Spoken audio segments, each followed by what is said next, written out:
Welcome, thrill seekers, to a world of spine-chilling tales and hair-raising adventures. Gather around for a frightful journey into the unknown as we delve deep into the realm of scary stories.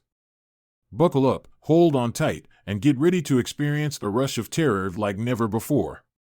The old slaughterhouse had stood abandoned for as long as anyone in the small town could remember. It was a relic of a bygone era, a time when livestock were processed in the most brutal and inhumane ways imaginable. For years, the building had been left to rot and decay, slowly fading into obscurity and forgotten by all. But rumors persisted about the old slaughterhouse, stories whispered in hushed tones about the grisly secrets that lay hidden within its walls. Some said that it was haunted by the ghosts of the animals that had been slaughtered there, their tortured cries still echoing through the empty halls.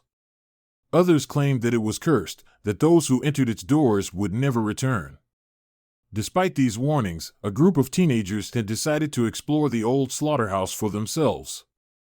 They were thrill seekers, bored with the mundane routines of small-town life, and eager for adventure. They saw the old slaughterhouse as a challenge, a chance to prove their bravery and test their limits. The group consisted of 4 teenagers, each with their own unique personality and quirks. There was Emily, the leader of the group, a girl with a fierce determination and a sharp mind. There was Mike, the class clown, always quick with a joke or a witty remark. Then there was Jake, the quiet one, who kept to himself most of the time but had a fierce loyalty to his friends. And finally, there was Sarah, the youngest of the group, eager to prove herself to the others. They arrived at the old slaughterhouse on a warm summer night, their hearts pounding with excitement and fear. As they approached the building, they could see that it was even more imposing up close, the metal walls looming high above them like a fortress. With a sense of trepidation, they pushed open the creaking metal door and stepped inside. The air was thick with the smell of rust and decay, and the sound of their footsteps echoed loudly off the metal walls. At first, they saw nothing out of the ordinary. The old slaughterhouse looked much as they had expected it to, with empty rooms and rusted machinery. But as they explored deeper into the building, they began to notice signs of something sinister. In one room, they found a pile of animal bones, picked clean by some unknown predator. In another, they found strange symbols scrawled on the walls, symbols that seemed to be a mix of ancient runes and occult markings. And then there were the sounds, the unexplained noises that seemed to come from nowhere and everywhere at once. Despite these warning signs, the teenagers pushed forward, driven by a combination of curiosity and fear. They had come too far to turn back now, too invested in their own sense of adventure to let a few bumps in the night scare them off. But as they continued deeper into the old slaughterhouse, they began to realize the true horror of what had gone on there.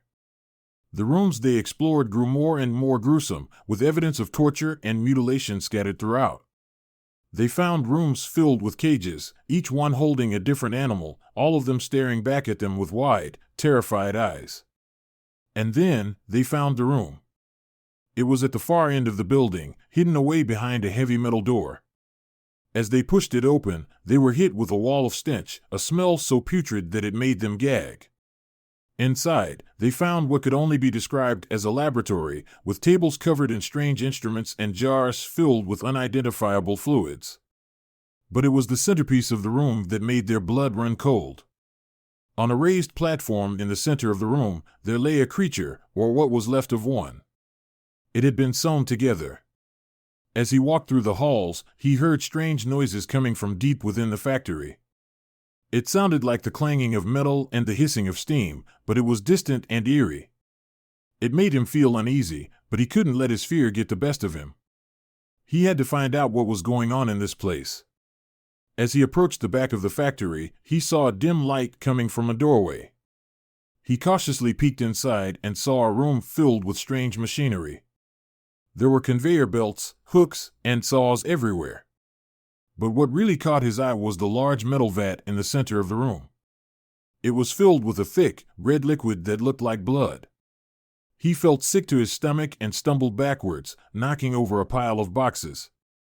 The noise echoed through the empty factory and he froze, waiting for someone to come investigate. But nothing happened. He composed himself and stepped forward, determined to investigate further. As he got closer to the vat, he saw that it was connected to the conveyor belt system. It looked like the workers in the factory would load the meat onto the belt, and it would be carried through a series of hooks and saws before ending up in the vat. He couldn't believe what he was seeing. Was this where they processed meat? It looked more like a slaughterhouse than a factory. Just then, he heard a noise coming from behind him. He turned around quickly and saw a man standing in the doorway, staring at him with a blank expression.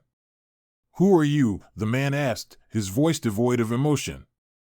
I'm just here to look around," he stammered, taking a step back. The man didn't respond, but instead started walking towards him. He had a strange energy about him, and as he got closer, he noticed something was off. His skin was pale and waxy, and his eyes were dark and lifeless. He was like a walking corpse. Suddenly, the man lunged at him with surprising speed, grabbing him by the neck and pinning him against the wall. He couldn't breathe, couldn't move. It was like he was frozen in place. The man leaned in close to his ear and whispered, "You shouldn't be here. No one should."